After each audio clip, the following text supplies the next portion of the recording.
Welcome back. Drop Frames going to the second half here of the show. What is this face, Rami? Oh, It's angry Rami. Oh, it's hungry Rami, I think. Hungry Rami. It's Ramadan. Oh, yeah, it's after sundown, right? I just realized that I can eat again. So yeah, that's what I figured. Always a plus. We can. What we were going to talk about. Both. I was going to try to give Rami a break so he could eat real quick, but no, I want to see him like just spitting food out, just as he's as we're talking about this, as he's angry. Like try to all of the pancakes in like 30 seconds. Sure. Well, I'll prep the story. So this past week, Activision Blizzard told staff that 1,100 quality assurance testers, which is the number of temp and contract QA testers, will be converted from contract to full-time and bumped up to at least $20 an hour. This is obviously a big win for QA in the wake of several worker revolts and a burgeoning union effort. However, the catch is that Activision will not give raises to the Raven QA testers who are currently unionizing, quote, due to our legal obligation under the National Labor Relations Act. The company said in an email. This was all over to Bloomberg News. Whether it's like, oh, aren't you glad you unionized now? Aren't you? Yeah, I bet you are. Enjoy your union. That was probably the asterisk statement alongside that. Yeah, I mean, well, they probably gave the raise just despite it. It's one of those things where it's like legally they can't because of the National Labor Relations Act, but it's also exactly what Coach just said. It's like a huge fuck you. Right? Like it's a major fuck you to those people. And they should and I think are taking it as such. Rami, any thoughts in between pancakes here on the unionization and not receiving the? Yeah, actually, I'm no longer fasting, so I can curse. Fuck them. Okay. Let me finish my pancake, and I'll be right back. Okay, all right. We got the hot take from Rami. Oh, fuck him. Yeah, it's gonna be a marathon. He's got to carb up before he starts going off. It's true. It's true. Yeah, it sucks. Is ultimately how that comes across. The Wonder Llama. That's the best hot cake from Rami. Nice. Little hot cake. The old hot cake. Okay, we're getting the 1 second from Rami here for podcast listeners. He's also, charging up. Is that a dry pancake, dude? No. Or is there stuff inside there? Cheese. Okay. At least there was something. All right. Okay. Yeah, that's a Dutch thing. Don't worry about it. We put cheese. No, we do it. It's called a McGriddle here in the U.S. Just a little bit more calories. Is this a McDonald's thing? Yeah. Really? I have thoughts about this. Anyway. Yeah. Anyway. Let's go to the Activision Blizzard thing. Okay. So let's hear about it. Here's the thing. Yes, technically they're correct in that they can't do it under the National Labor Relations Act, right? Yes. But part of the reason that Raven is stuck in that is because Activision Blizzard refuses to acknowledge their union. Right. So, yeah, they're correct, but also they're the ones causing the situation. So this is 100% meant to be a warning against unionization. It's union busting in many ways. Yeah. They're just hiding it under giving all the QA people what they already deserved. But they would never have done that if not for the union. Right. So it is an incredibly shitty situation. And my hope, obviously, is that a lot of the people who got a raise will still consider unionizing themselves to make sure the Raven people also get their dues, because this is just... I had heard how bad the practice of like trying to stop unions in the US was, but I am honestly a little shocked. Oh, it's very big and bad deal. Yeah. It is brutal across the board in almost every industry in a lot of ways. I had never seen anything like this. Like I had never realized that it was this aggressive. But like Activision Blizzard creates a situation where they underpay QA for what, like 20 years? Mm-hmm. Treat them poorly, treat them like don't bring them on board. Then get forced by a small group of people to actually pay people and give them a contract and give them stability, which, come on, QA deserve that. Somebody made a joke the other day that I laughed about really hard. QA people are the only game developers in the games industry. Everybody else is bug I developers. saw that same tweet. I like it. And I thought that was brilliant. In a way, that's kind of true. I mean, it's obviously not entirely true, but it's kind of true in that, that we create stuff, but it's full of bugs. And then the QA makes sure that it's not, that it is the intended experience. And those are the people that we've been underpaying for such a long time and not been giving stability to keep their job. Then finally, a group of QA bands together to say, no more. And then Activision Blizzard comes in and pulls this stuff. I really hope that Microsoft will properly shake up that company. Yeah. Because, I mean, it's not like Microsoft has like the best track record, but it's a lot better than Activision Blizzard. Yeah, it's an awkward conversation right now because of the what is it? The Undead Labs drama that dropped this past week or 2 weeks ago or something like that. With a lot, I think it was sexual harassment allegations or something along those lines. And so that starts to taint the waters a little bit, where everyone was like, "Oh, Microsoft's going to solve the problems," and then it's happening under their umbrella, their watch already. Right. So, I mean, it's happening everywhere. That's kind of the thing that is really hard to explain to people. But this is what's the word? Endemic. Yes. It's endemic. It's just everywhere. It's continuous. It's something that you don't fix. There's not a company that fixes it. A culture shift fixes it. Accountability fixes it. Responsibility fixes it. And it's like I'm not gonna like there was the discussion about Phenomena, Robin Huneke, and that whole story a few weeks ago as well. Like there's so many different ways of the situation being bad for developers, right? Because leadership might be abusers, they might be harassing, or they might just be incompetent. But all three kind of lead to similar problems in that people can't feel safe, they can't do their job in a way that's good for them, they don't feel like they're respected or treated well. And I'll be honest, I'm an indie, right? Like I came up over 10 years, 12 years. I messed up some of this stuff, right? In being able to communicate as a good leader, to let people know what I want them to do, what I need them to do, when I need that to be done. Having somebody come to me with something that they've done and then giving them feedback and not acknowledging that work that they've done, like just basic leadership stuff that you don't learn when you're just an indie. It's not like nobody comes to you and it's like, well, here's the book. Yeah, Read that. It's all learning experience. There's people that are paid billions of dollars that don't learn that. Yes. Yeah. Right. Yeah. But at some point that has to be done, right? Like at Vlambeer, I worked with like 6 people. And we all were new and green and figuring stuff out. And as I grew into my sort of leadership position in the games industry, I had to reckon and learn to be a better leader figure. And I don't think I always get it right. And I know that there's places to improve. At least I'm not doing the very basic mistakes of trying to not be a total, absolute, terrible human. I think I'm clearing that bar. But there's always ways to be better as a human. That culture shift where people want to be better because they have to be better or because they want to be better, one or the other, that just needs to happen. It's just not there right now. Yeah. But we're drifting away from the actual topic. I just find it so impressive that Activision Blizzard manages to just be the most evil possible thing you can be. Like how.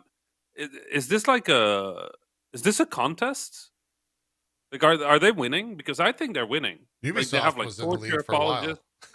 I really thought they it's had it in the Activision bag, but like Jeez. Activision Blizzard is just coming in real hard, being terrible people. Like, Yeah. the industry is going to unionize. Like, I don't know if they like. Do people not like this is going to happen? And it's the same thing with like forcing people back to work right now. Back so to weird. People office, go like- going to the office, you mean? Yeah. Yeah. Yeah, forcing people back to the office. It's like, what are you doing? Right. Like I'm a consultant, right? I work with lots of independent developers that are hiring people. I have never had an easier job in my life. Because as soon as a company announces, hey, we're forcing people back to work, I just start emailing all the people that work there, but hey, you want out? You can hire some of the best talent in the industry with just like, oh, you don't have to go to an office. Yeah. Like, what has happened? Like, it can't be that a random indie is smarter than these people, right? Like that. I find that hard to believe somehow. But it's just consistent over and over. Union busting, making things bad for organized labor, pushing like long work days, being proud of crunch. Like, no wonder that whole situation that we were talking about earlier, which is actually good for the games industry. Like, a lot of talented people are leaving these jobs, but what the? I'm just tired, man. Like, what is happening? Right. I thought we were smart people. I don't know if I'm not sure if it's as much to do with intelligence as much to do with priority. Like, what do you value? You know, like, there's a lot of smart people who are very, like, who you might consider evil. You know, like, Do you mean it's the are you saying what is a company value or what is an individual value? Oh, yeah. Company values that they're paying, thousands upon thousands of dollars a month for property fees for a building that's completely empty. And so get the fuck back in the building. And that's another thing. That's But another thing is They that can't sell the building. Like, is that the problem? Well, Yeah. it's Yeah, okay. adaptability and it's unwillingness to change. And I mean, let's be Yes. real. That's why most companies over the years get sunk, is because they don't change. They get set in their ways, Yes. and then they don't change or keep up with their industry. And then other more agile companies come along, and then they just take the place of the old company. And that's like the unending machine of capitalistic growth and things like that. So that's what we're seeing now with the work from home thing. It's like everyone was working from home, and all these companies are like, okay, come back to work, and everyone's like, Fuck no. you. The company says, Absolutely not. what do you mean you're not coming back to work? But you work here. It's like they're not figuring out ways to keep their worker base. They're not adapting the very clearly new recommendations and requirements of their workforce. So yeah, we're going to see a whole lot of companies go under. I mean, there's a huge push in America right now, the anti-work push. Yeah. That is going on all over the place. And it's basically people that have just decided it's kind of a mix between people that have decided that they need more from their jobs. And let's be real, some unrealistic expectations, but there's like this nice middle ground that they're sitting in right now, where there's like a lot of their stuff is going to have to change, where companies are just not going to be able to keep up, or they're just going to go out of business completely. Right. So it's going to be a big change over the next few years as we see like all these industries adapt. What Rami was talking about, where it's just like people just going, no, like, we're not going to do that anymore. It's the coin, right? Where it's like the best thing to happen during COVID, if there is such a thing, was that people realized they could work from home. The other side of that coin is the worst thing that could happen to a company is that people realize they can work from home. But like, that's the thing. I don't think that's the worst thing that could happen. Right? Like it's Well, the company sure, yeah. believes that it's the worst thing that could happen, but in reality, people work more flexibly. They are happier. They have more time to spend with their family. Well, I think the big thing if is they have not a family. all jobs can be done from home, though. I mean, there's Right. a lot of jobs that have to be done from a physical location, or are greatly increased by being around people physically. So it's like now the people that would go to those jobs are now going to be looking at these other jobs that no longer require that. So it's like industries are toppling because people are like, well, I'm just not going to do that anymore. Then I'm going to go find a Rami and have him email me that I should go work for him instead of going Right. back to my other job. Right. So, Right. yeah. But that's also the thing. If everybody stops having to go to work is going to be less miserable because less traffic jams, less Oh, it's a less win for congestion. so Like, yeah. There's in a way, everything that has happened is, well, not to say everything COVID, but everything when it comes to working from home, right? When it's it a comes to weird working statement. from home, Yeah. it's good. It's just good. I don't know how to explain it. This is good for the games industry.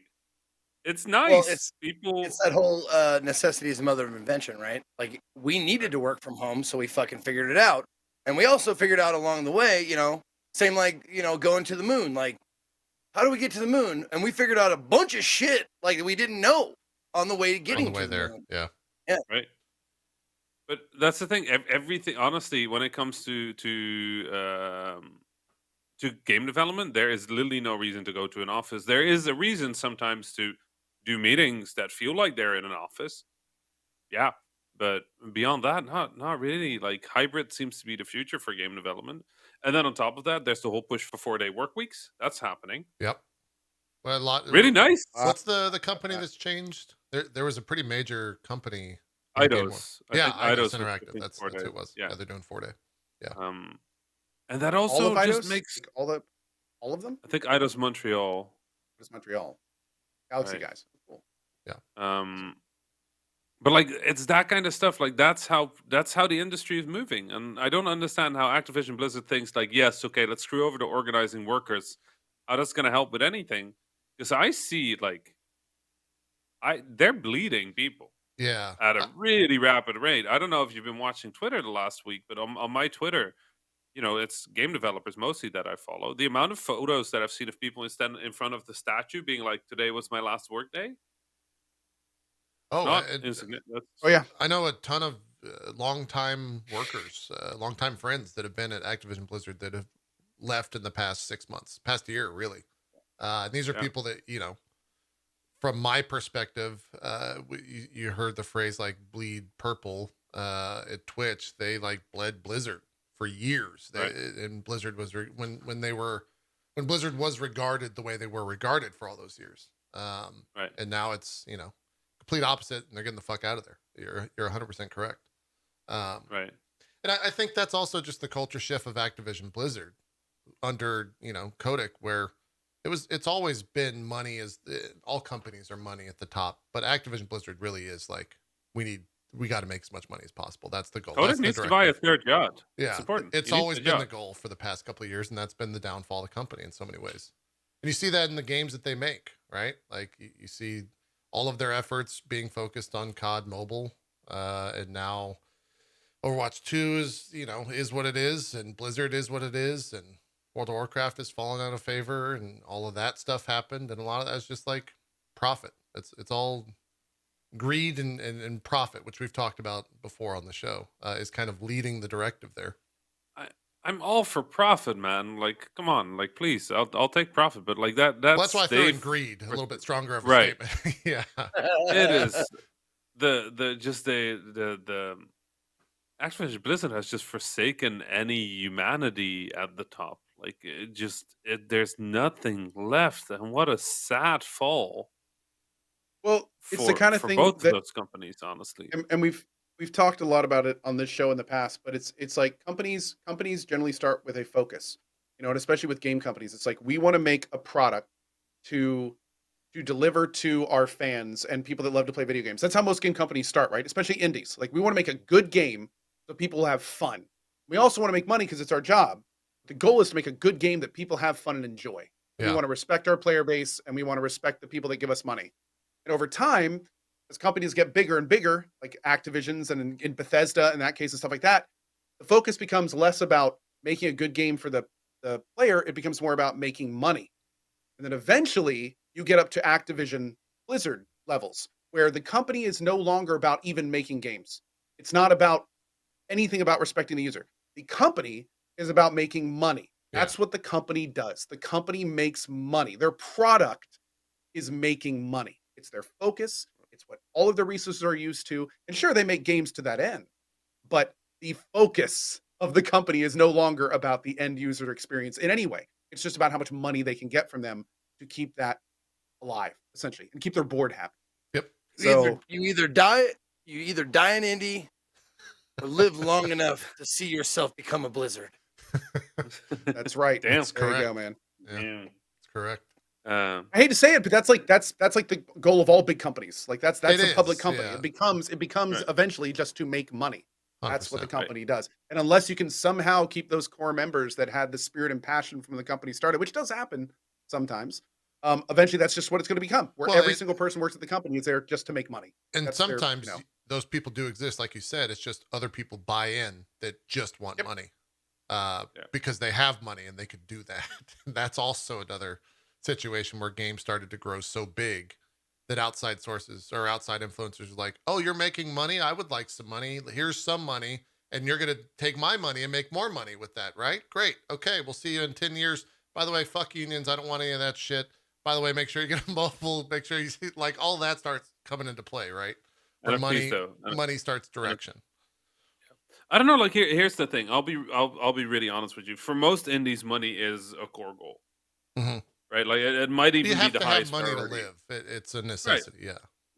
But like most indies start a game with like, I want to make this game, but really quickly that turns to like, oh shit, money, right? And we tend to externalize that risk by working with publishers. So it's not our money on that. Like if our game fails, too bad for Devolver Digital, but you know it's not our money, so it's fine. We got to make a game for 2 years, done, right? It's not like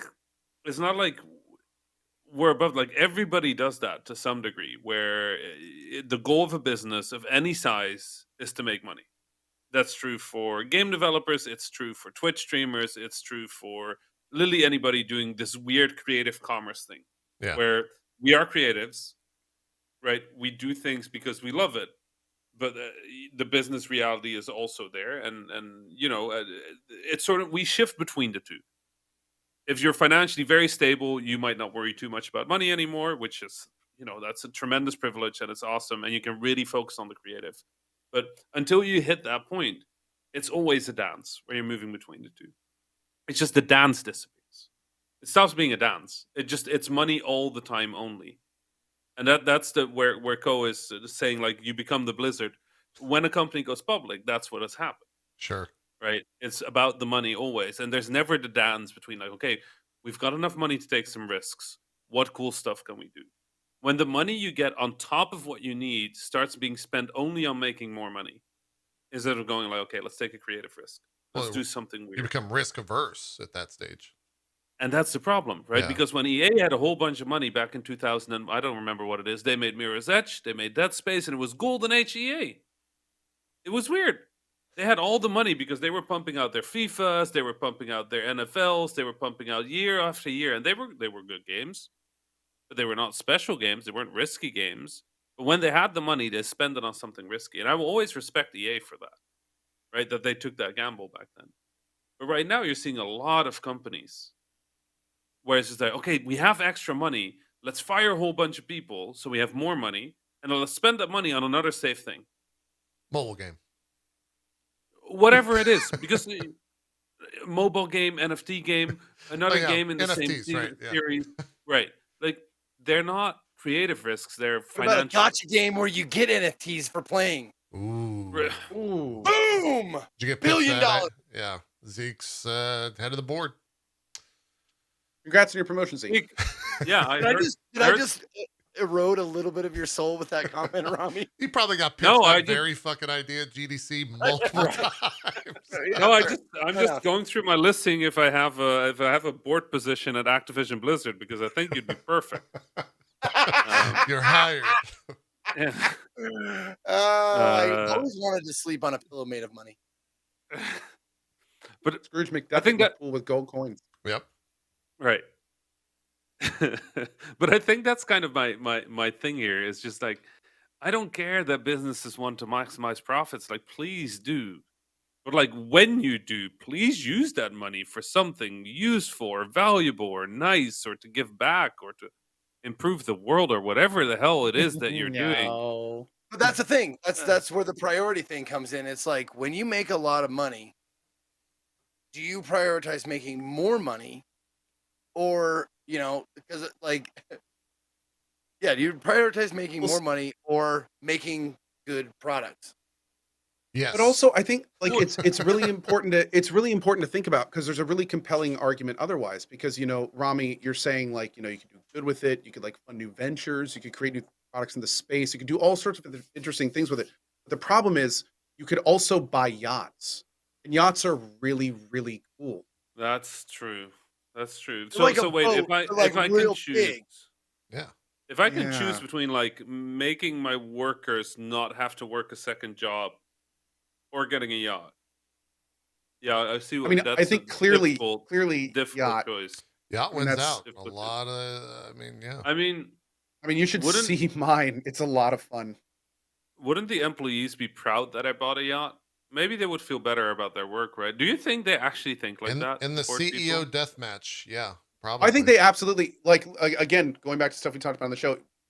People eventually, I'm going to say evolve, maybe devolve into creatures where you start fundamentally, completely lose sight of what you have, and your entire being becomes what you don't. And Right. that's what you see like with the Bezoses of the world, and a lot Yeah. of times with the CEOs of companies like this, where it's no long what you have is meaningless. The amount of money you have, the amount of boats you have, what you have is meaningless. What has meaning to you is your ability to acquire more. So it Right. doesn't. You ask like, how can these people not be happy? Well, they're not even. They're in a completely different headspace. They're not even considering appreciating what they have. Their only focus is what they don't. So and like they've moved, they've changed into that kind of new subhuman, and like that's their new way of thinking. So in their mind, Yeah. they're not doing anything wrong because they're just going after their ambitions, they're following their dreams. You know, they're just doing their thing. So it's like they've lost a part of what makes them empathetic to other Yeah. people. Yeah. But Maybe we should all upload them to like a metaverse and then just Yes. remove their physical bodies. I think that'd be great. yeah, Fantastic. I also think it's also usually not a single person. It's the people around that person that like buy into that mentality that is also part of the problem, right? It's not just Kodak. It's Kodak and the entourage, the people that, say yes. The people say, oh yeah, that's a great yacht. Can I come out and use it this weekend? Cool. See you there, Bobby. Right? Like, Right. it's that type of mentality. But that's why the unionization push, especially in the US, is so important right now. Yes. Right? Like I Yeah. think in Europe we have our issues in Europe. Like don't get me wrong, it's not like the European games industry is like flawless. Like we have our nonsense, but there's that meme where it's like um worker in Europe, like I'm going in for surgery and I'm taking 3 weeks off afterwards. If you need me, like f- contact my colleague. I'll be back in September. And then the US one that's like I'm going in for surgery. I'll be available on my mobile phone and I'll make sure I'm back at work in like 2 hours after. Yeah. Like that is kind of the reality in many ways. And the unionization effort really forces sort of a push of US or at least North American working standards up close to the European ones. Then the European one, obviously, we get paid a lot less. It's just the reality of working in Europe because you have way more benefits and other things, so you don't need as much money. And there's going to have to be some sort of balancing act there in the future because right now it's just working with US and European companies is wild because you offer somebody in Europe like 2,000 something dollars in salary, and they'll go like, "Oh my god, yes, let's go." You offer that to like somebody in the US, and they're like, "I get like 100K plus doing a programmer's job. Like what? Yeah. I'm not taking that job." And it's like 100K plus doesn't sound like a real salary to Europeans. Like it's I'm, that's wealth. I'm actually curious to bring it into our little industry in the streamer world. Like, I wonder if I've never actually spoken to a European content creator about the rate conversation, because generally you don't share that much between streamers regarding that stuff. Every streamer has their own rate and whatever they're Right. comfortable with, but like, I wonder if European rates are just lower across the board. Like I wonder We if don't. European Talking about like streamers getting sponsored also. gigs and stuff. Yeah, Yeah, yeah. I wonder if they also charge, for 10 platinum bars an hour. Is that just an American thing? It might just be an American thing. It might just be, accepted over here. I really I don't know. know. Well, Is it not standard to get like a rub and tug with every sponsor gig in Europe? Oh, for sure. Sometimes 2 or 3, depending on the company. Yeah. Every contract's different, Every They get that in Europe? I'm just gonna have to leave now. You've crossed the threshold of Rami's no longer interested in this No, conversation. but it's even investors, right? Like you talk to investors in Europe versus the US, and you tell a US investor what you're trying to get from a European investor, and they'll just laugh at the number. Like Yeah. everything money related in Europe is just lower numbers. Huh. Probably is And for streamers it's too. just kind of the reality of it. But with this whole unionization push, there's obviously risks, right? Like if we're doing it on a company basis, it should be relatively safe. But then again, a lot of these companies are international, and creating a US union for a company that operates in Europe is going to cause trouble. right? Like we're gonna have to be very careful about how this is structured, but it is so important that workers just get more power because Bobby Kotick needs to fuck off, and that's kind of like step one. But at an industry level, we just need more power for workers. That's just it. Like, and it's weird for me to say that because I'm technically a company owner, but like, I'm. Do you have employees? I mean, I used to at Flambeer, and you know, if I start something new, I will again because I start studios. That's what I do. But it's just so weird to me that people would try to stop the people that work from them for having power. Like, what's the worst that could happen? Because then they don't. That's their fear. Right? Like power is Oh, everything to these people. That's why they don't want to give it up ultimately. I do really wonder after the Xbox stuff goes through and that's all done and said and done, if like Bobby is still there. I really, really like that. I think everyone's kind of waiting to see what that looks Wait. like. Didn't they already say he's leaving after the merger? It's been a little bit of yes, a little bit of no, a little bit of who knows type deal. I think the general what everyone's kind of accepted is that the golden parachute's going to occur, and he'll jump out of the building and safely land on his bed of money, as Zeke was aptly saying earlier. But yeah, I'm so curious to see what that looks like. Did y'all see the senators, by the way, come out and talk about the antitrust stuff around the acquisition of Activision Blizzard? It was like some big name. It was like Senator Warren, Bernie. Not going to happen. No, this was like a week ago. They're saying they basically said like you need to make sure and look at this type deal. And it was a bunch of like big name senators, which it's one of those things where I don't know. Kind of like I don't know why. It's like what like are you why now? Like why speak out about this now? It just kind of came out of nowhere. It's the numbers, mate. It's just 70 billion is a number just that the number will around actually it. pay attention. Yeah. Yeah. It's just the number 70 billion just makes people pay attention. Yeah. It could also just be a soundbite. The amount of interviews I've had with financial newspapers and radio shows about that merger was ridiculous. Yeah. Like no merger before has ever done. Bethesda, nobody cared. In the game industry, at least. Yeah. In the games industry, people cared, but in the finance industry, nobody gave a shit. Like, everybody was like, "Oh, it's so nice to be able to curse again." Nobody gave a shit. But it was this one. It's been continuous. It's just nonstop. People are like, "Oh, tell us about the merger." I'm like, company bought company. It's kind of happening in the games industry. Like, right. I don't know. Yeah. Anyways, we'll see when all that goes through later. What is that? 2023? Is that when that was supposed to? Yeah. Yeah.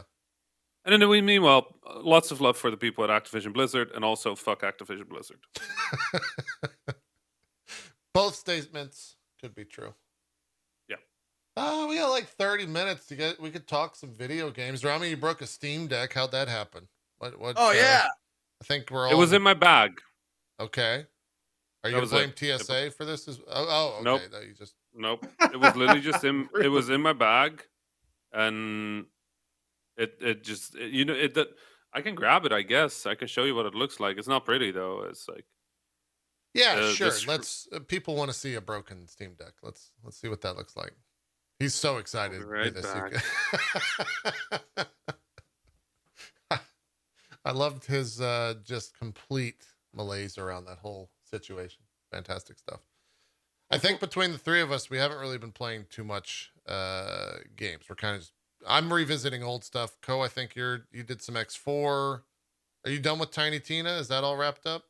Tiny Tina did every single side quest I could. I loved it. My favorite Borderlands game. Triangle Strategy this morning.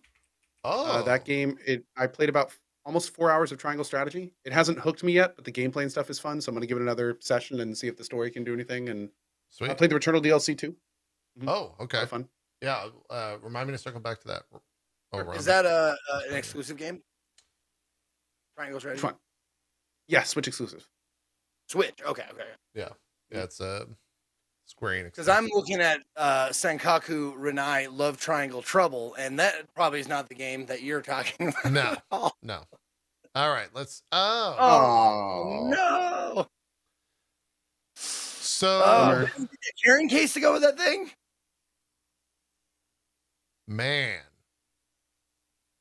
that's be a bummer. just done. So, what's the process? Is Valve able to repair that? Are you just out of Steam Deck? Have you gone down that path yet? This is technically a dev kit, so I have to report a broken dev kit, which is always fun. I don't think they actually have a process for broken dev kits yet, so figure it out. But it's definitely it's broken. There's Windows 10 on it because I wanted to play Destiny on it, so I reinstalled. I installed it with Windows, but yeah, the screen is utterly gone. It'll need like people are saying, it'll need a new screen. People say the screen is replaceable. It's a dev kit. I'm just gonna send it back. Yeah. And because it's a dev kit, I still have a commercial unit coming in soon that I bought, so I'm not too worried about it. I just feel a little bad having to send Steam back. Can you still use HDMI out on it? That kind of defeats the purpose because if you're near a monitor, right, probably at home. I mean, it's just weird because I have my Analogue Pocket on me. I have my Switch on me. I travel carefully with my bag. Like I've never had anything like this happen. Oh, to so you don't even know when it happened? You just took it out and it was shattered? Yeah. Oh, I traveled to Munich. I was gonna play some Destiny. I booted it up and it just looked like that. And I'm like, that's really hard to play Destiny when your screen looks like that. I can't see the HUD. It's difficult. Yeah. But games do work better when you can see them. Yes. Just slightly more pleasant. But yeah, so I don't know. I still like the Steam Deck. I think it's a great device. I don't understand how it's possible that the screen broke. I have a feeling that the weight might have laid on the back and that the back is more flexible than we think because the front feels, the glass feels strong. And it doesn't seem to me that the screen would break that easily, but I just genuinely don't know what happened. So looks like a point crack. If you look at where the shattering is, you have like a lattice where it looks like something hit at a point. Yeah. Yeah.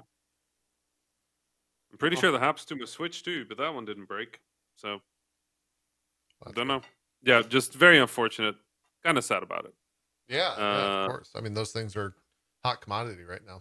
Hard to get. Well, I mean, does anybody want to buy a broken Steam dev kit? Broken dev kit Steam thing. Yeah. Reach out to Rami on Twitter. Let him know. I still got mine reserved. It says July, September. Yeah, I never reserved. Did you reserve one, Co? Yeah, I did. I haven't. Hold on, let me see. If you reserved one, if you go and look at the page, it'll show you the date. Yeah. So mine says your expected order availability is Q3 2022, July, September. Yep. I'm there too. Yeah. Wait, let me see then. Where do you see it? If you go to the actual Steam page and scroll down, the one that you ordered will have it right under the reservation cost. Oh, I'm not logged in. I'm like, where the hell is my order? Well, are they watching right now? And they're just like, yeah, Rami ain't getting one. And canceled. Yeah. That's when you reserved it. I reserved mine on July 16th of last year. So I don't know if you reserved it before that. I was July 17th. Yeah, I wouldn't even see mine till end of 2023 at this point if I went to go buy one. I have April, June.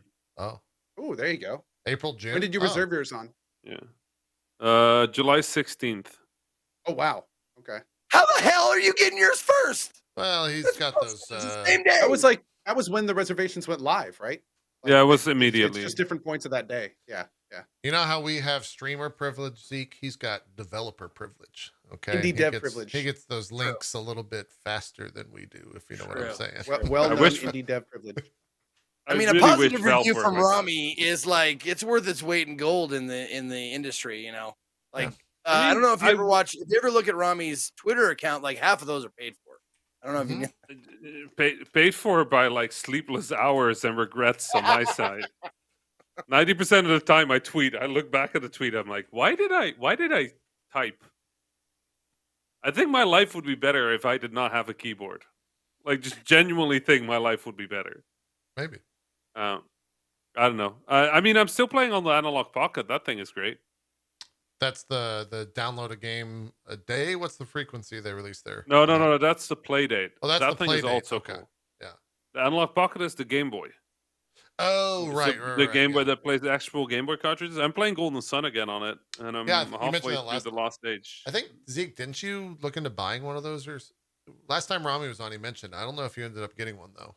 No, I looked into it, but it wasn't available or something, if I remember correctly, but I don't know. Got it. That sounds like Analog. They're kind of the worst. They're really like, I love That's the a soundbite. device. I love. Okay, let me put this just the very most honest way. No. Clips already done.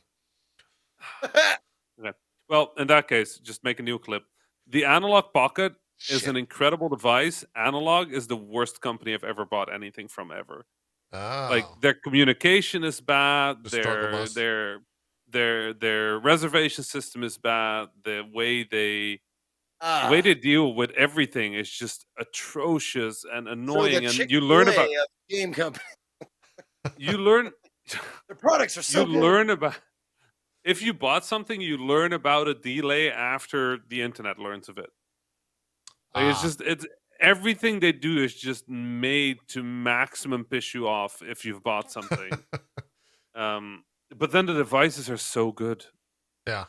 The Analogue Pocket is so good, but then I really don't ever want to buy anything from them ever again until they make the next thing that is so good.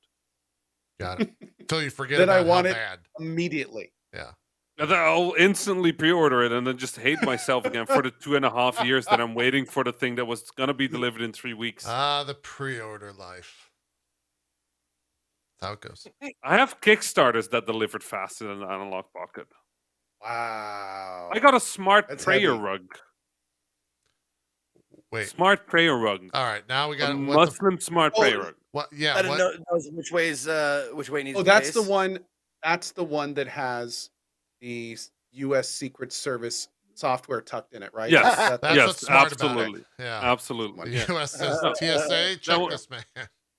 That thing was delivered faster than my Analogue Pocket, which is nonsense. Like, it's a smart prayer rug. How many people buy a smart prayer rug? Like, that can't be. What I have to know what's smart about what does I'm it guessing do? It can read- Does it have like a hold on, compass let and me stuff in guess. it too?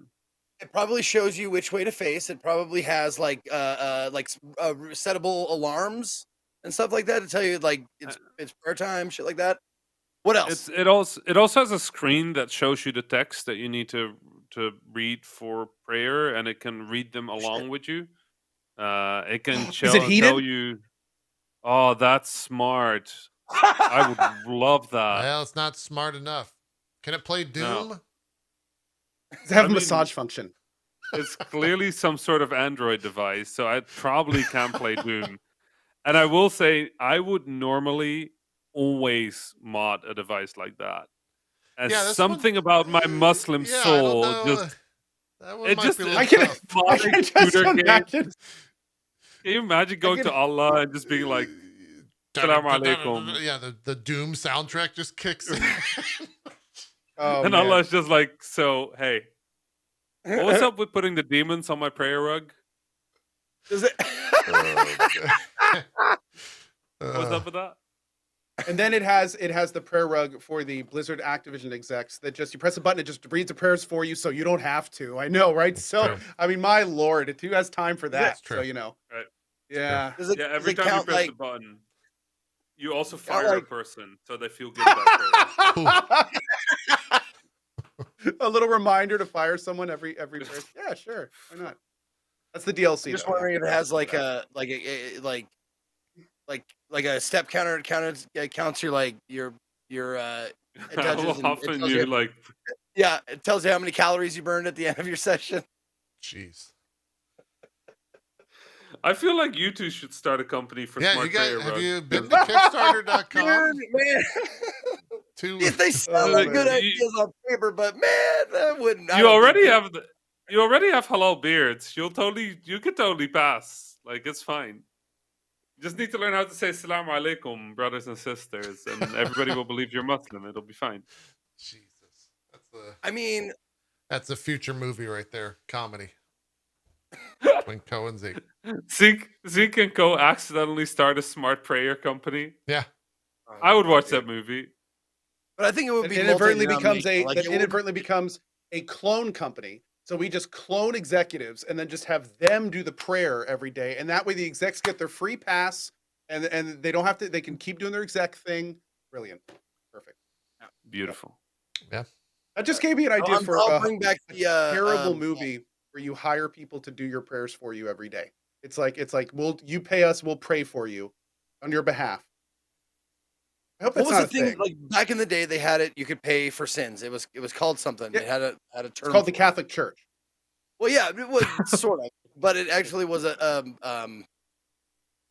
indulgences. Yeah, plenary indulgences. Yeah, you could like pay to get like That's pay real. your sins off, basically. You can Huh. still do that. Can't you? It's technically not. I mean, not completely the truth, but like they encourage it for sure. Yeah, I think you absolutely can still do that. I'm pretty sure you can. Wild. Yeah.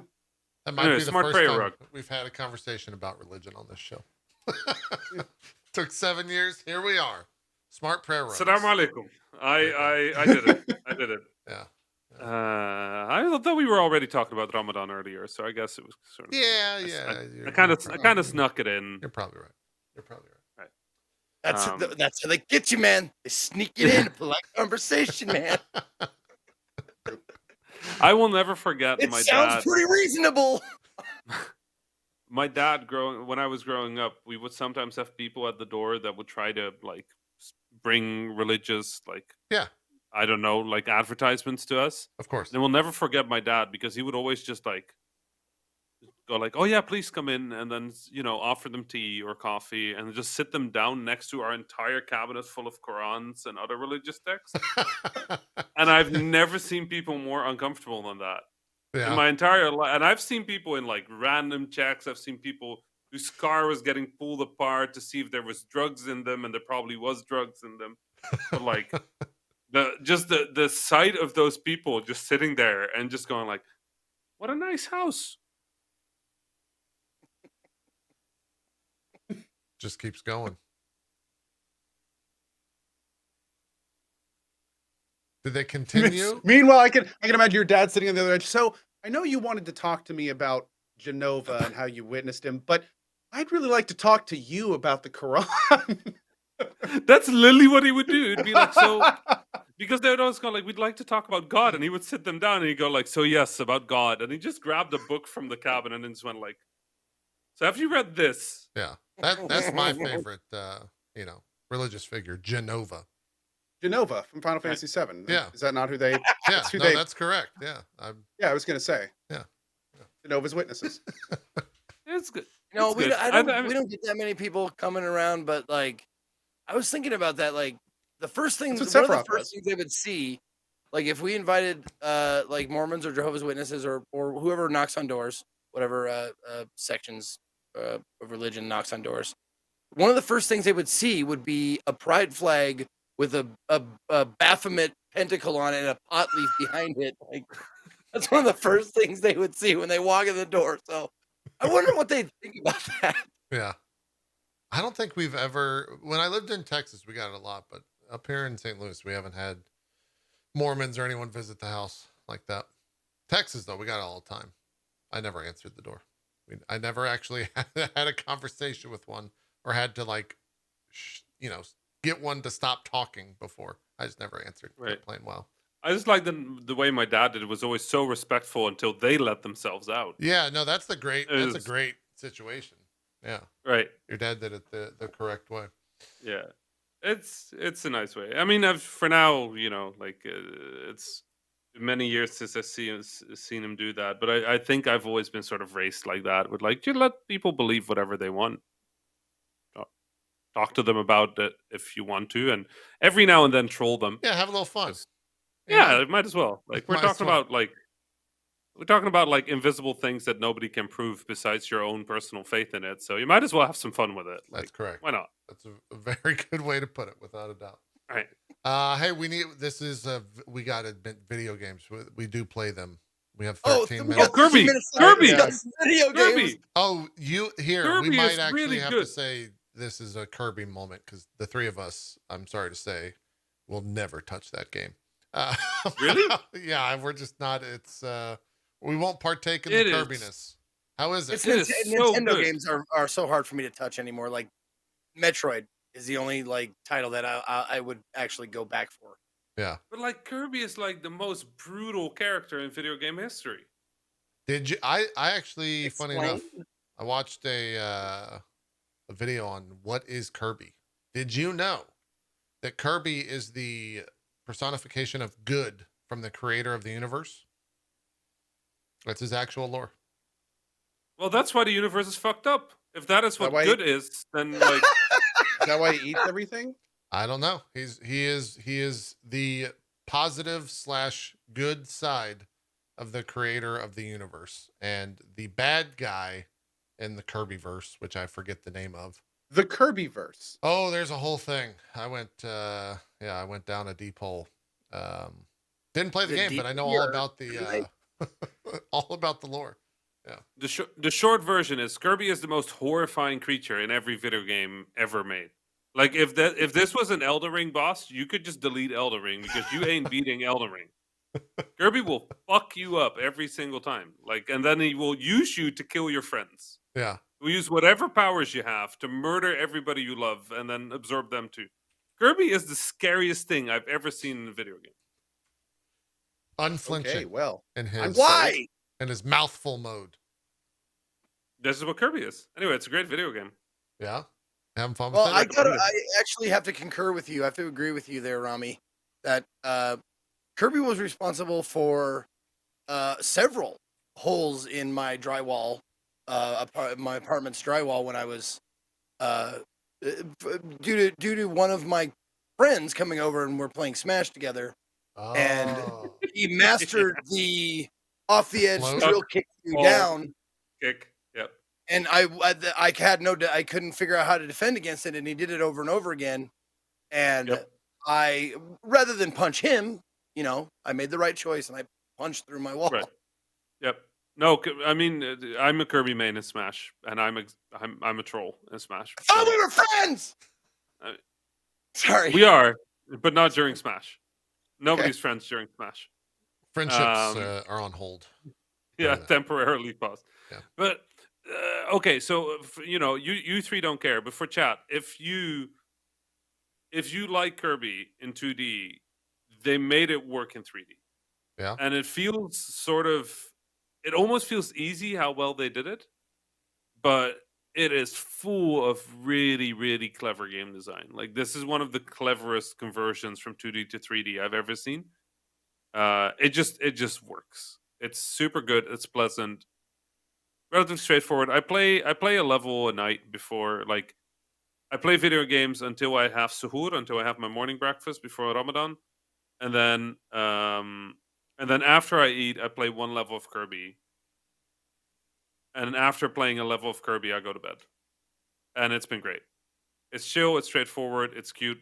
You can fuck shit up real bad for everybody around you. Just here, you eat some tiny dogs. Like, What's that's a your, cute dog. Let's absorb it forever. What's your favorite mouthful mode? Big question. I really like the sequence where you are a light bulb. It's like a haunted house. Hey, actually, it's that one. It's a haunted house, and you are a light bulb, and you create light to sort of see where you have to go. It has co-op. The game has co-op, so if you play together, that's a really, really fun sequence. Oh, it looks like it has a little bit of Katamari in there too. Oh yeah, yeah. No, Kirby is see that giant ape. You would think that ape is scary. That ape is nothing on Kirby. No, yeah, look, So Kirby since is a Kirby positive. is like the most terrifying thing in the video game universe to you, is the game just super easy? I mean, yes, because you are Kirby. You are death. You are become death, terror. destroyer of worlds. There is no game that has such a good power fantasy as Kirby. Like, you cannot be stopped. Everything cowers for you, and everything that doesn't cower for you is used to murder its friends. Like, it is the most Mafia game ever made, including Mafia. Like, Doom stands no chance. Give me one video game character that would stand a chance against Kirby. You can't. There's nobody. Doomslayer? No, of course not. So just suck up Doomslayer and then have a gun. What about Not the even King of the good one. Cosmos? Nope, suck it up. No. What about like No, of course not. Katamari? It'll just be a bigger Katamari. Okay, that's fair. Nothing. Is Kirby No, the because most no- powerful video game character ever created? Easily. I think that's what we're going at. Yeah, I think that's where we're headed. That might be correct. Has he died or can he die? No. Can Kirby No. die? Kirby is eternal. Yeah, you can't. Kratos, come on, people. Let's stay You're serious. saying this immortal being who is pure terror just creates these games for himself to play. He doesn't have to. Yeah. He's just been Just around fun. so long, he's bored and he Ooh. needs to entertain himself for eternity, and this is what he chooses to do. Somebody brought up a very good point. Guybrush Threepwood, who would most likely attack his mind via insults. Yeah. I don't- Someone in my chat said this is a Superman problem. You just need a wizard to perform magic on Kirby. That has also What's his like weakness? remember. What is Kirby's one weakness? He's got to have it. What do you mean a weakness? No weakness. He has Oh, a health even bar. in- Maybe that's his weakness. I think even in Smash, in Smash Ultimate, it was Kirby that survived the whole happening. Well, that's because didn't the creator of Smash also create Kirby? Doesn't that make sense? He created God. He created. You either pray towards Mecha or you pray towards Kirby. Like, it's one of two. Like, there's no other option. Is there Those a are your button? two options Yeah, on the smart on the back. smart rug? There's a little button that's a Kirby, and then Would you like to not orient Kirby. towards Mecha or Kirby? Or Kirby. I think the rug would try to turn you towards Kirby. You're like, you're like, And no, if you no, don't, no, no, Kirby look will- at me. Kirby will just stand next to the rug and just go until it points at him. No, Kirby is everything. Okay. That's You great. cannot stop Kirby. There you Anyway, go. good video Never game. but ever thought yes. about him like that, dude. Real talk. Anyway, if you want, any issues with it? I mean, as Zeke said, you are completely OP all the time for everything, I've heard it's which pretty is an easy. actual real thing in Kirby games. Like, Okay. but a lot of it is about sort of like they have these new micro objectives that are half times they're really fun, half the time they're kind of like eh. But yeah, if you don't like super accessible games, Kirby probably ain't it for you. Okay. But if you just want something like fun, creative, and smart, yeah, I can 100% recommend it. Easy pitch. Still, I think it's a full price game, right? Still $60. Full price Switch game. Do you have the voucher thing in the US? I don't know what you mean. Yep. Vouchers not. exist here. Yeah, I don't know which one On- you're referencing. On the Switch, you can buy a $99 double voucher pass, oh, and I and then remember for 99 that. yeah, We don't. and Jet's saying we don't have Okay. that. They took it away. they're great. I just keep buying those vouchers because it means I can buy 2 full price games for like 20% off every single time. So I just kind of keep doing that. Yeah, they said They're permanent here, so they're great. So we have in the past, but I don't think so anymore, according to a couple people. So Okay. Wait a I mean, I goddamn bought- minute. You have like basically like digital gift cards that don't expire. Yeah. well, they're Nintendo How provided. does your country even run? I don't get it. I don't understand. No, what else did I buy on the Switch? Oh, Aegis Rim is coming out. I'm super excited about replaying Aegis Oh. Rim. Yeah, that's this For next Switch. week or something, right? I want to say I just sometime in April. I'm if I glad- recall. soon. I'm glad you messaged me this week instead of next week, because I would have been like, "I'm sorry, mate, but Yeah, play I'm this. playing the time travel game again." Are they doing anything new for the Switch version, or like any new content or anything, or just the same one? I don't know, but that game was so good that I will just I have to replay it. Did you do everything the first time? Like get the secret ending and everything? Yeah. 100% the hell out of it, because my Nice. god, that game was worth 100%ing. A good one. As Beyond of that, I'm this- just playing good one. Destiny, so I'm useless. As of this morning, I guess the review embargo is up. They said it's a picture perfect port for the Switch. Oh, that's There you good to go. hear. That is the best Especially news after- I could have heard. Especially after the last big port news. Poor Chrono Cross, man. Talk Yeah. about getting dicked. Yeah. Like they're talking it about bad? on the Oh, dude, they're saying that there's parts that Yeah. there's worse performance in the remaster than the original. Yeah, like the emulator doesn't. The original was not good. It was not. The emulator like doesn't work. Also, they have. I never actually got an actual. If this is in the game or not in the game. They did a bunch of remixes of all the music in Chrono Cross, which to begin with, like, why? But the music that they did create that is a remix of all this stuff is awful. But I think the bass music is still in the game. But there were conflicting reports at one point that it wasn't in the game. And so I don't know if it's in the game or it's not in the game or if there's a toggle. Chad is saying it is now. Okay. It is in the Oh, game. thank God. Thank God. My God, can you 'Cause it's like one of the best imagine releasing- soundtracks of all the time. Can you imagine releasing that without the music? Yeah. Yeah. It would be Ugh. absolutely wild for sure. Is there any other video games happening right now, you guys? Because Not really, You like, guys are on PC more than I We're am. playing old stuff, I think. Zeke's doing indie stuff, but there's not any new indie stuff. I don't think, right, Zeke? It's all older Well, games. there's there's new always- indie stuff There's always every a new day. game, But yeah, new Yeah. one right now on Steam. Yeah. Yep. No, I'm going back over the stuff that I wanted to play when it came out, but I'm doing that whole 100 thing, Yeah. 100-month sub thing. Oh, But right.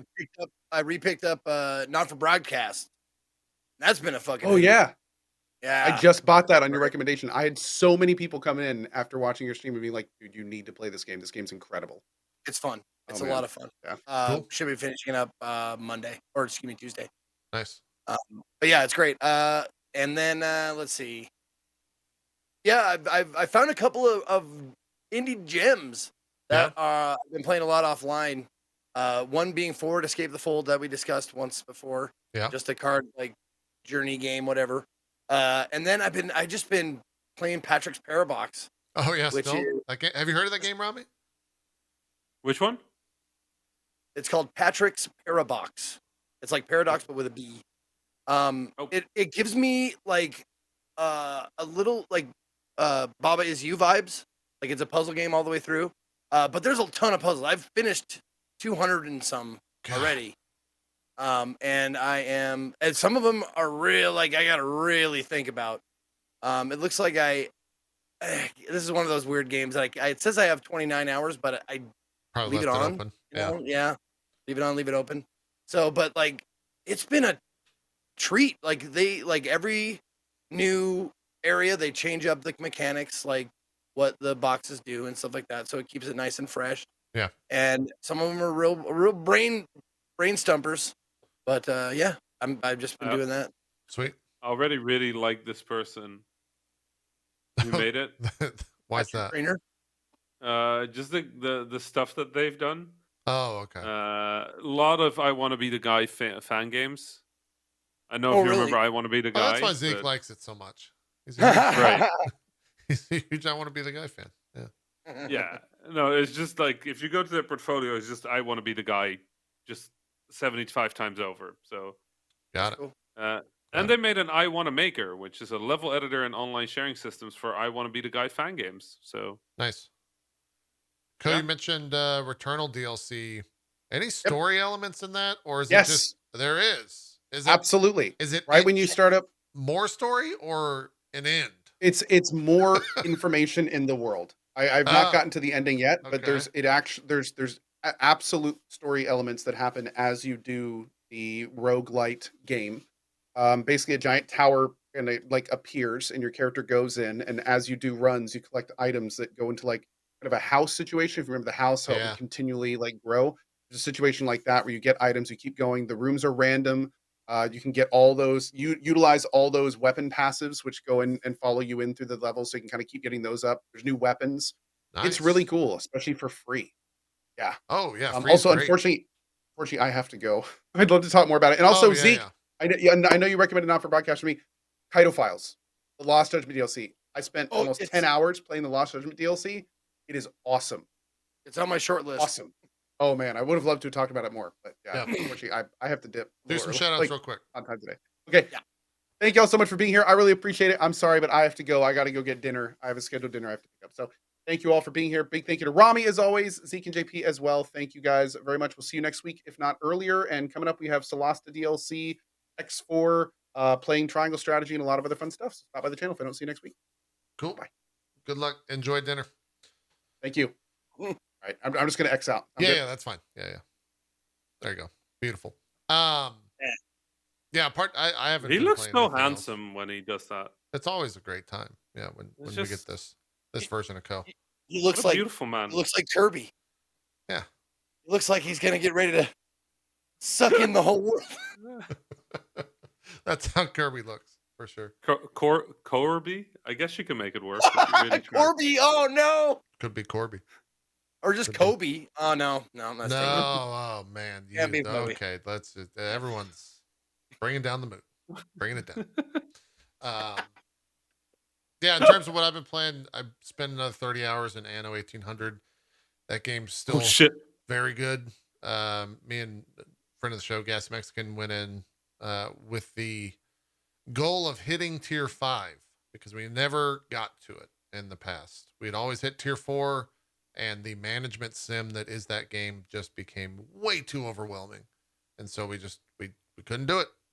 We jumped into this one co-op, so it's instead of each of us having our own faction and co-op, it's 2 people controlling one faction, so you can separate all the different Oh, right? So like he would deal with the military and I would focus on city growth, or he would deal with a certain aspect of the evolution of the game and I would deal with another aspect, and we kind of divvy up. that the is super duties. cool. And you can go up to four people as well on one faction. So I think you can get up to 16 people in that game, which is insane to consider. But yeah, that game, I think that game solidified to be like one of my favorite games of all time. It's in the list, however long that list is. Just an absolute great thing to jump in, and time just evaporates. We would do like, Right. we would start at 4 our time, and 10 o'clock would hit after we would like blink. We wouldn't get up to use the restroom. The dogs weren't going out. We both have dogs. We were like, oh God, it's 10. We got to take the dog out. That time it was great. I had a lot of fun. Crazy part is that game released in 2019. And so season 4 actually comes out in 2 days for the DLC. So they've had 3 full seasons of DLC for it. And in the base game, there's 2 worlds. There's the old world and the new world that you can like build in. Now there's 5 total worlds. We saw the base stuff. We never even saw the other 3 worlds because we couldn't actually manage that like mentally. Our brains were just mush by the end of that. So The trade routes and all the different things that you can do. We were just like, nah, man, we just can't. Like, we need a third person in here to manage that shit. So we'll probably go back to it in the future, and revisit it here to see the new DLCs, because the game there's always more to do in that game, it seems. We're very rich now. We have 2 million in the bank, which is a lot, and we can start to do some things with that. So, is it that complicated? Yeah, it's very complicated. You're managing, I think at this point we have probably 30 trade routes with 2 ships on each trade route that are going between like 12 different islands that have different things growing on each island that you need to make sure to facilitate. Your tier 3 workers need canned food blah blah blah blah blah blah. It goes on forever. So that was fun. And then I was playing that on stream, and then playing League off stream, and League's still a pain in the ass, and that's gonna always be the case. But I keep playing. Not really. You ask if there's anything new coming up. Final Fantasy's got a patch on Tuesday, 6.1. So that's a big patch for 14. Lost Ark's got some stuff coming down the line, I think in April. So that'll probably be a big deal that people are playing on Twitch at least. But in terms of like big releases, I don't know if there's one until like I can load up JP real quick. My calendar or nothing. So yeah, I mean upcoming games. Let's see. I did play Lego Star Wars: The Skywalker Saga. If you like Lego games and you like Star Wars, this is a good Lego Star Wars game. It's got 9 films in it. You open it up and it's like, here's 700 puzzles in this game. Good luck. Each movie is about 2 to 3 hours if you're just doing the main story. I think it has 300 playable characters in it. It's a pretty massive undertaking that they put in there. That sounds too much. It's a lot. I did episode 1 and realized that I don't remember that movie whatsoever from my childhood, and that was kind of fun. And also, Darth Maul is probably like still the hypest encounter in Star Wars. It really is. It's fucking incredible. And they have these cute little dioramas when you're selecting the movie that might be, oddly enough, one of the best parts of the game. Looks really cool. So I jumped into that. Chrono Cross came out on the 7th for that Radical Dreamers edition. What is this? The 12th is the 13 Sentinels, Aegis Rim for you, Rami. Yep, I'm can't wait. But it's just being re-released on Switch, right? Yeah, Switch and Switch. Already out on PS4. Yeah, it was originally on PlayStation. Yeah. Okay. Yeah. Yeah. Is there any way to send an image to you, JP? Oh, here, there it is. I don't know where you're. Sorry, I mean, you found a way. I don't know where it's coming from though. Here you go. It's in your Twitter DMs. I just needed to do this. Okay. Let's see. Nice. Nice. I think that's important. Yeah. Can you just replace something there? Yeah. I will in due time. Currently, Chrome has frozen my machine. As it does. Apologies. Can I just do this? Ah, beautiful. And then I can do a little bit of this, and a little bit of this, and a little bit of that. I think it's actually fine if we just remove that. Think so. I'm excited. I'm excited to see what all this is about. Oh, it's just a small thing that I thought was important. Well, now I've gone and done it. I don't know what I pushed, so we're just going to do it live. There we go. There we go. Nice. That's beautiful. Much better. The weird part is he's gonna have the glasses and the beanie and stuff. Oh man, he's gonna just fart rainbows at his ass. That's gonna be a terrible condition. Well, I don't know why didn't I just do that. Beautiful. I think this is perfect. Yeah. Yep. There we go. Great. Good. Great. I think Explorer's frozen on that PC now. Really good. Yeah, there's nothing. Yeah. We got Sea of Thieves update on the 21st. Overwatch 2 closed beta on the 26th. I'll probably be playing that and hoping to catch fire twice with that. We'll see if that actually occurs. Nintendo Switch Sports on the 29th. We could probably do something with that on the show. That might be kind of fun. Yeah, let's Nintendo Switch Sport of what? Nintendo Switch Sports. Yeah, I do want to play that. That does look good. Yeah, you want to come back here and suffer with us on the 1st? Yeah. Okay. You're welcome to join us on a little. Adventure? Huh? Is it just we're gonna play Switch Sports? Yeah, we could do some bowling, some badminton. There's 4 or 5 sports in there. I'm in. Okay, good. Okay. We need 4. 3's an odd number, so we can do some 2v2 stuff. And then Trek to Yumi looks pretty good on the 5th. That's that Devolver samurai game. Song of Conquest, which is like the Kickstarter Heroes of Might and Magic. That's on the 10th of May. Salt and Sacrifice on the 10th of May. Deliver Us the Moon on the 19th. Vampire the Masquerade on That's the not 19th of released May. yet. I think, oh yeah, that's a new gen release. So that's on the PS5, Xbox Series X. Oh, okay. Pretty Man, sure. the next, Yeah, I like, played Rest of the Moon. Mario Strikers on the 10th of June. Oh, I'm up for that. Monster Hunter Rise Sunbreak on the 30th of June. I mean, Saints Row on the 23rd of August, if you're excited for that. Warhammer 40 Darktide on September 13th. Forspoken is the next big game on the 11th. And Gotham Knights on the 25th. Wait, didn't Gotham Knights? No, that was Suicide Squad. So October is when we start getting the bigger games, I guess. Forspoken and Gotham Knights. Until then, whew. There's... Oh, no. Yeah. I guess... No, I like it. Just play the games we already bought. Like, I'm still trying to go through all that shit. No, for sure. Like Elden Ring, I'm still busy with. Destiny keeps going. Horizon Forbidden West, I still want to finish. I'm going to replay Aegis Rim. Middle of that, yeah.